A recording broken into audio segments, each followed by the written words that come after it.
នឹងភោជនីយដ្ឋាននិងក្លឹបរាត្រីនៅបាងកកប្រទេសថៃឆេះបាត់បង់ជីវិតមនុស្សជិត30នាក់និងរបួសជាង60នាក់បាទរឿងខ្ញុំយកបញ្ហាឆេះក្លឹបនៅប្រទេសថៃយកមកផ្សាយនេះគឺអឺអត់មានការចាប់អារម្មណ៍អីនៅប្រទេសថៃទេបងប្អូនរឿងអកុសលបែបនេះកើតឡើងវាជាគួរឲ្យ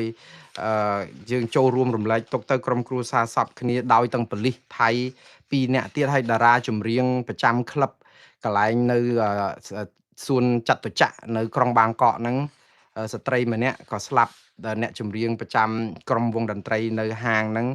គឺជាក្លឹបរាត្រីហើយនឹងភោជនីយដ្ឋានមានមនុស្សចូលទៅប្រហែលជា100នាក់100នាក់ហ្នឹងគឺ30និយាយទៅ27នាក់ទៅហើយ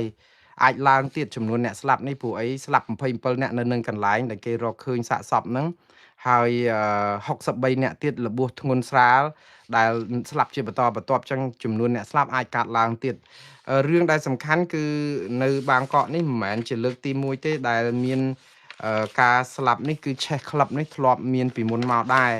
គាត់ថាអាញាធរចេះតែថាពង្រឹងចង់និយាយថាឈប់ឲ្យឆេះឈប់អីទៅក៏ប៉ុន្តែនៅតែឆេះព្រោះកាលពីឆ្នាំកាលពីមុនហ្នឹងឆ្នាំ2009ធ្លាប់ឆេះក្លឹបហ្នឹងម្ដងហើយកាលពី20ឆ្នាំជាងមុនហ្នឹងគឺ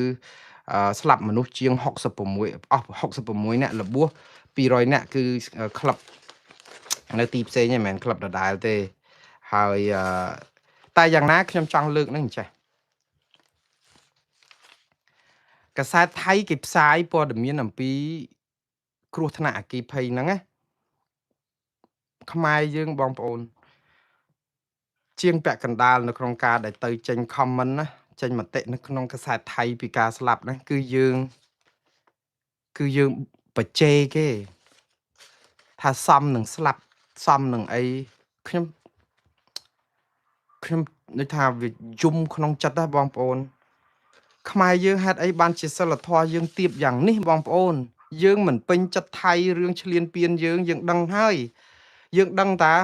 មិនមែនវិធីនេះទេវិធីដោះស្រាយជាមួយថៃគឺប្តឹងថៃទៅតុលាការយុត្តិធម៌អន្តរជាតិនិងព្រំដែនអន្តរជាតិមិនទៅបួងសួងបន់ស្រន់ឲ្យគេស្លាប់កាន់តែច្រើនទេថាត្រូវបណ្ដាសាដោយសារឈ្លានពានកម្ពុជាហើយទៅសរសេរនៅក្នុង comment រហូតដល់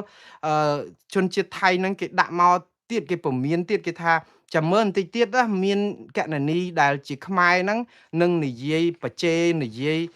បន់ស្រន់ឲ្យថៃលលាយអីចឹងទៀតហើយមែនបងប្អូនស្រោចខ្ញុំជាខ្មែរខ្ញុំយំណាបងប្អូនដោយសារតែបងប្អូនមិនគួរដល់ថ្នាក់នេះសោះហើយខ្ញុំបើកមើលកណនីខ្មែរដែលបញ្ចេញមតិដើម្បីបច្ចេបន់ស្រន់ឲ្យគេស្លាប់ឲ្យកាន់តែច្រើនហ្នឹងទៅវាធ្វើឲ្យឃើញអ្នកដែលសិស្សគ្រប់គ្រងគណៈបកប្រជាជននៅកម្ពុជាទៀតហើយខ្ញុំសោកស្ដាយមែនតើយើងមិនគួរណាទៅទៀបអញ្ចឹងពេកទេបងប្អូនយើងឲ្យថ្លៃធ្នូជាងនឹងបានទេយើងដាក់ឃើញដែរបងប្អូនខ្មែរមួយចំនួនធំដែរដែលគាត់សរសេរដាក់ថាចូលរួមរំលែកទុកអីចឹងទៅមិនបាច់ទៅសរសេរអីសោះក៏បានដែរបងប្អូនប៉ុន្តែបើជ្រុលសរសេរឲ្យគ្រាដែលគេមានទុកគេស្លាប់មនុស្សគ្រួសារអ្នកដែលស្លាប់នៅក្នុងក្លឹបហ្នឹងមិនមែនជាអ្នកដែលមកធ្វើទាហាននៅជទល់ដែនទេ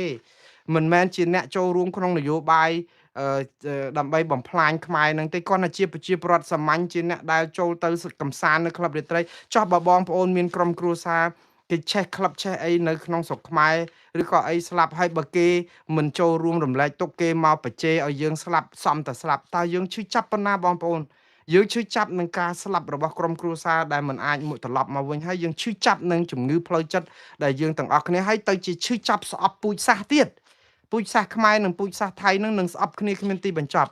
ហេតុអីបានជាបងប្អូនទៅទៀបម្លេះបងប្អូនហេតុអីបងប្អូនមិនជួយស្ដារកិត្តិយសសេចក្តីថ្លៃថ្នូរយើងត្រូវគិតពីម្នាក់ទៅមុនបងប្អូនកុំទៀបពេកបានហើយខ្ញុំសូមអង្វរកុំទៀបពេកទៀបណាស់